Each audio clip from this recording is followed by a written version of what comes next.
अस्सलामुअलैकुम, नमस्ते, सत श्री अकाल। कैसे हैं आप लोग? उम्मीद करती हूँ ठीक होंगे, खुश होंगे। मैं हूँ हाजिका अली और मेरे साथ हैं तारिक नियाज़ी। अस्सलामुअलैकुम, नमस्ते, सत श्री अकाल। उम्मीद करता हूँ ठीक होंगे, खुश होंगे। दोस्तों, जहाँ रहें खुश रहें, माँ बाप का ख्याल करें, क्योंकि माँ बाप है तो सब कुछ है। आज की हमारी वीडियो है बहुत ही लेटेस्ट वीडियो से स्टार्ट करते हैं अपनी वीडियो को। Let's start. ओके गाइस, तो वीडियो का टाइटल है India ready for 26 fighters jet. So start करते हैं वीडियो।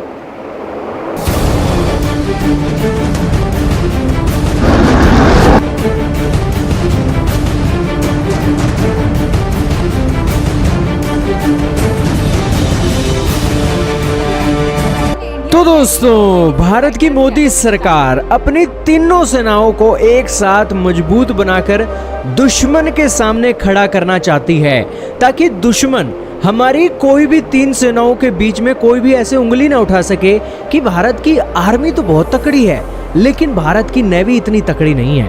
भारत की नेवी तो तकड़ी है लेकिन भारत की एयरफोर्स इतनी तकड़ी नहीं है। ये बातें भारत की मोदी सरकार दुश्मन को मौका नहीं देना चाहती है कि वो ये बातें बोल सके। भारत की सरकार ने अब पैसा खर्चने करने के लिए बिल्कुल कमर कस ली है और भारत के नए एयरक्राफ्ट कैरियर INS विक्रांत के लिए एक नहीं दो नहीं बल्कि 26 फाइटर जेट लेने के लिए अब कमर कस ली है। दोस्तों, भारत के अंदर एयरक्राफ्ट कैरियर INS विक्रांत 15 अगस्त 2022 को भारत के प्रधानमंत्री के द्वारा कमीशन करवाया जाएगा। ये बातें निकलकर सामने आ रही हैं। अब दोस्तों, एयरक्राफ्ट कैरियर तो भारत ने बना लिया आत्मनिर्भर भारत के चलते, लेकिन इस एयरक्राफ्ट कैरियर पर हवाई जहाज भी तो हमें रखने होंगे और इसके लिए हमें 26 एयरक्राफ्टों की जरूरत है और उसको लेकर हम दो देशों के साथ लगातार संपर्क में हैं। कभी उन देशों की टीम भारत के अंदर आती है, कभी उन देशों के फाइटर जेटों को भारत लाया जाता है। दोस्तों, जनवरी महीने के अंदर फ्रांस के राफेल मरीन को भारतीय नेवी ने गोवा की टेस्ट फैसिलिटी के अंदर टेस्ट किया था और सारे आंकड़ों को हमारी इंडियन नेवी ने अपने पास स्टोर कर लिया है। और अब दोस्तों, अमेरिका का F-18 super hornet fighter jet, जो कि अफगानिस्तान की जंग में भी इस्तेमाल हो चुका है और इराक की जंग में भी इस्तेमाल हो चुका है, उस एयरक्राफ्ट कैरियर को 15 जून तक इंडियन नेवी के जितने भी टेस्ट हैं वो करवा कर देखे जाएंगे। दोस्तों, ये अमेरिका का एयरक्राफ्ट है ना, इसकी एक ये खासियत है कि इसके जो विंग्स है ना फोल्ड हो जाते हैं और ये जगह कम लेता है और ज़्यादा से ज़्यादा फाइटर जेट एक एयरक्राफ्ट कैरियर पर आ सकते हैं। इसको लेकर इंडियन नेवी इंटरेस्ट दिखा रही है। अब दोस्तों, हमारी इंडियन नेवी चाहे F-18 खरीदे या फिर खरीदे राफेल का मरीन, दोनों ही फाइटर जेट जो है ना एक नंबर के फाइटर जेट हैं और चीन और पाकिस्तान जैसे लल्लू पंजू देश इस फाइटर जेट को देखकर उनकी हालत बहुत बुरी हो जाने वाली है, क्योंकि ये फाइटर जेट एक वॉर लड़ने वाले फाइटर जेट हैं। फ्रांस की टेक्नोलॉजी नंबर 1 मानी गई है और दूसरी तरफ अमेरिका तो पूरी दुनिया में नंबर 1 है ही। चाइना के फाइटर जेट में दिक्कत आ सकती है, पाकिस्तान तो वैसे ही फाइटर जेट नहीं बनाता है, लेकिन भारत के इन विदेशी फाइटर जेटों के अंदर कोई दिक्कत नहीं आ सकती है, क्योंकि इन फाइटर जेटों के अंदर मेहनत लगाकर दिमाग लगाकर पूरा काम किया हुआ है और इनके पास एक्सपीरियंस है बहुत से सालों का, और इस कारण से ये फाइटर जेट भारत के लिए बहुत अच्छे होंगे और इंडियन नेवी को एक नई जान देंगे। और दोस्तों, एक मजे की बात और बता दें आपको, अमेरिका का जो F-18 फाइटर जेट है ना, इसके ऊपर अभी हाल ही में अमेरिका ने फिल्म भी बनाई है। टॉम क्रूज, दोस्तों भारतीय जवान जितने भी हैं ना टॉम क्रूज के दीवाने हैं। टॉम क्रूज ने एक फिल्म अभी हाल ही में रिलीज करने वाले हैं जिसका नाम है टॉप गन मैवरिक।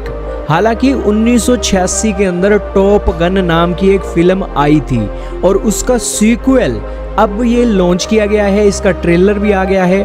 और ये जो ट्रेलर है दोस्तों, इस ट्रेलर के अंदर Tom cruise F-18 fighter jet उड़ाते हुए दिखाई दे रहे हैं।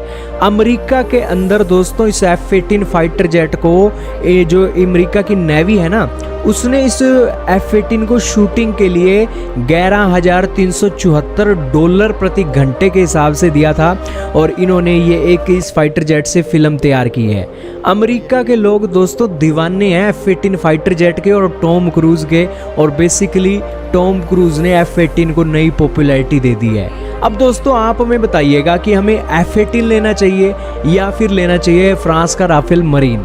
दोस्तों अभी एक और बात ये भी है कि इंडियन नेवी जो डिसीजन करेगी वो करेगी, लेकिन आपको कौन सा फाइटर जेट पसंद है ये जरूर कमेंट सेक्शन में लिखिएगा। भारत की सरकार ने दोनों देशों से एक बात कर ली है कि अगर हम आपका फाइटर जेट लेंगे ना तो आपकी जो मेंटेनेंस है, रिपेयर है, ओवरऑल फैसिलिटी है, ये भारत के अंदर आपको शिफ्ट करनी होगी, तो ही हम आपका ये फाइटर जेट लेंगे। और वो कंपनियां, वो देश तैयार हो गई हैं। और दोस्तों देखते हैं जल्द ही इसके ऊपर फैसला लिया जाएगा। 15 जून को इंडियन नेवी को सारे आंकड़े मिल जाएंगे F-18 के बारे में। उसके बाद दोनों देशों में जो सा अच्छा लगेगा भारत वो फाइटर जेट खरीद लेगा। और 26 लड़ाके अब भारतीय नेवी के लिए जल्द ही आने वाले हैं। क्या कहना चाहोगे दोस्तों मोदी सरकार के बारे में, जो देश की सुरक्षा के लिए बिल्कुल तत्पर रहती है और किसी भी तरीके की लेट लतीफ़ी को लेकर कोई भी मौका नहीं देना चाहती है, ना तो दुश्मनों को और ना ही इंडियन नेवी को कि वो यहाँ पर परेशान हो, क्योंकि पहले ही बहुत देर हो गई है और इस सिचुएशन में जल्द से जल्द ये काम हो जाए उतना ही बेहतर। अच्छा, इससे रिलेटेड एक वीडियो पहले भी हमने देखी है, उसमें भी इन दोनों का ही कंपैरिजन हो रहा था और उसमें भी यही पूछा गया था कि कौन सा लेना चाहिए, कौन सा ज़्यादा बेटर रहेगा इंडिया के लिए। उसमें दोनों की खसूसियात को बताया गया था और मुझे जहाँ तक याद आता है यूएस के बारे में ये बताया गया था कि इनका जो विंग है वो फोल्ड हो जाया करता है और हमारे जो INS विक्रांत हैं उसके अंदर ये ज़्यादा सही रहेगा, ये ज़्यादा फिट हो जाएगा और ज़्यादा कम जगह लेगा और ब्ला ब्ला ब्ला बहुत सारी चीज़ें। और फ्रांस का जो मैरीन है उसके बारे में ये बताया गया था कि उसका जो सिस्टम है उसे हम जानते हैं, क्योंकि वैसा उस टाइप का फाइटर हम पहले भी यूज़ कर चुके हैं उसी सिस्टम का, तो हमें ज़्यादा उसको समझना नहीं पड़ेगा, हम यूज़ टू हैं, तो हमें पहले से पता है उसके बारे में। तो ये दो अंतर बताए गए थे। तो मुझे तब भी लगा था कि यूएस का अपनी जगह पावरफुल भी है और दूसरी बात ये कि विंग फॉल्ट हो जाता है तो ये ज़्यादा बेटर रहेगा। आप क्या कहना चाहेंगे? अच्छा, सबसे पहले तो ये है कि आजकल का जो दौर है, मतलब जिस तरीके से जंगें लड़ी जाती हैं या जिस तरीके से दूसरे कंट्री को थ्रेड किया जाता है, उसमें हवाई जहाज़, फाइटर जहाज़, ये जो हैं ये बहुत अहम किरदार अदा करते हैं। क्योंकि वो जो बहुत पीछे जाते रहे हम कई साल पीछे, फिर और पीछे, तो ज़मीन थी, ज़मीन में जंगें होती थी और एक दूसरे की सरहद पार की जाती थी, फायरिंग होती थी। तो अब मेरे ख्याल में दौर बहुत चेंज हो गया है, मिज़ाइल का दौर है।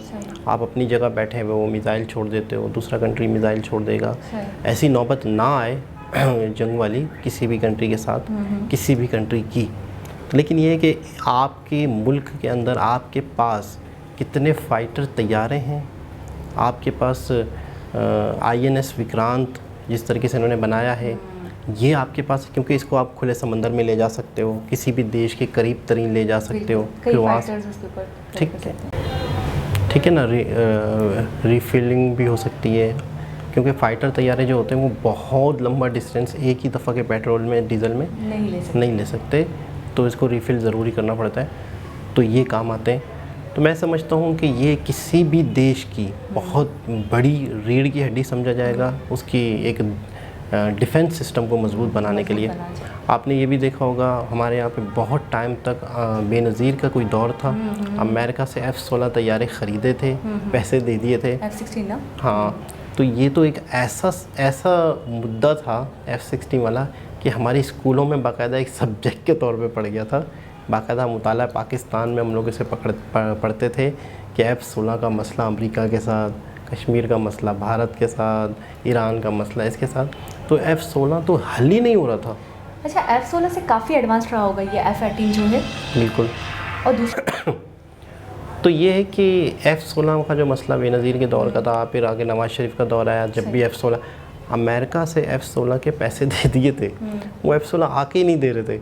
हमारे बच्चे को ये चीज़ पता चल गई थी कि F-16 आने वाला है। नहीं, F-16 अमेरिका नहीं देता हमें F-16 नहीं दे रहा हमें, वो नहीं दिया आखिर तक, दिया था ना? दे भी दिया था, कुछ आए थे, मुझे अब ये सही याद ही नहीं आ रहा, लेकिन मेरे ख्याल में शायद कुछ करके आए थे, बड़ा फाइट चली थी, बड़े मसले चले थे, पेमेंट जा चुकी है, F-16 नहीं आ रहे, ये नहीं हो रहा, वो नहीं हो रहा।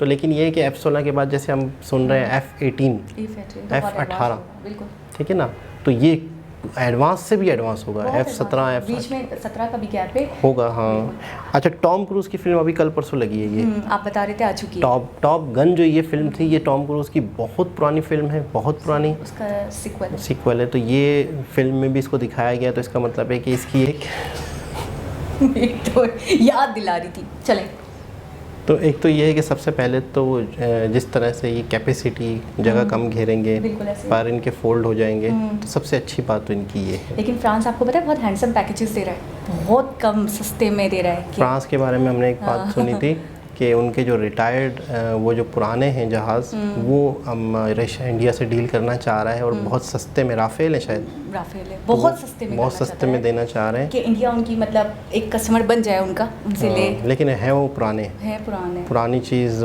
लेकिन वो ये कह रहे हैं उसका मैकेनिज्म, उसका सिस्टम हम जानते हैं। लेकिन ये, हाँ ये भी चीज़ है। और ना? दूसरी चीज़ ये है कि वो हम अपनी लोकल ज़बान में नहीं कहते कि पुराना लो और बार बार रो, और नया लो एक ही बार रो। नया रोए एक बार, पुराना रोए, सस्ता रोए बार बार, नया रोए एक बार। तो ये इस तरह की भी एक मिसाल है, पता चले कि वो फिर पुरानी चीज़ है, नई चीज़ है।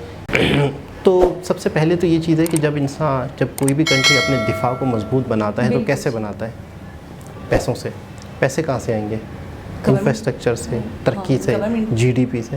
आप अपने मुल्क में तरक्याती काम कितने करते हैं, आप अपने मुल्क में आपकी इंपोर्ट एक्सपोर्ट कितनी होती है, अच्छा, तो तब जाके आप अपने आप को मजबूत बना सकते हैं। बेसिकली एक कोटा होता है जो डिफेंस सिस्टम के लिए होता है, कुछ तालीम के लिए, हर कंट्री का होता है। हाँ बिल्कुल। तो मैं ये देख रही हूँ कि हर फील्ड में तो हम देखते हैं कि मोदी जी की नज़र है, लेकिन आप याद रखें डिफेंस सिस्टम के हवाले से तीनों फोर्सेस को अपनी मजबूत बना रहे हैं, उस पर भी उनकी नज़र है और उस पर भी अच्छा खर्च कर रहे हैं। और फिर मेरे ख्याल में उनका पाकिस्तान के साथ तो इतना, मेरे ख्याल में अब तो मामला, कोई मवाजना, कोई मुकाबला है ही नहीं। तो उनका ज़्यादातर चाइना को फोकस है, चाइना के हवाले से वो अपने आप को मजबूत बनाए जा रहे हैं। और पाकिस्तान के इस वक्त अपने हालात, मईशत इतनी डूबी हुई है कि शायद पाकिस्तान किसी और के साथ छेड़म छाड़ी का इन दिनों में कम से कम तो सोच भी नहीं सकता। अच्छा, इसमें जिक्र भी ये हुआ कि वो चाइना को आराम से हरा सकते हैं। चाइना क्या बेचता है इनके सामने, मतलब चाइना के पास इतने पावरफुल फाइटर्स अभी नहीं है। बिल्कुल। और एक नहीं, दो नहीं, 26 फाइटर्स। बिल्कुल बड़ी बात है, बहुत बड़ी डील होने वाली है। मैं ये कहूँगी। अच्छा, मेंटेनेंस का पहले से ख्याल है जी, आप मेंटेनेंस दोगे, दूसरी बात प्लस मेंटेनेंस दोगे भी, और प्लस आप हमारे लोगों को सिखाओगे। वही वाला रूल याद आया आपको? तो दोस्तों, बहुत ही ज़बरदस्त लेटेस्ट वीडियो थी। दोबारा किसी वीडियो के साथ आपसे मुलाकात होगी, जब तक के लिए अल्लाह हाफ़िज़।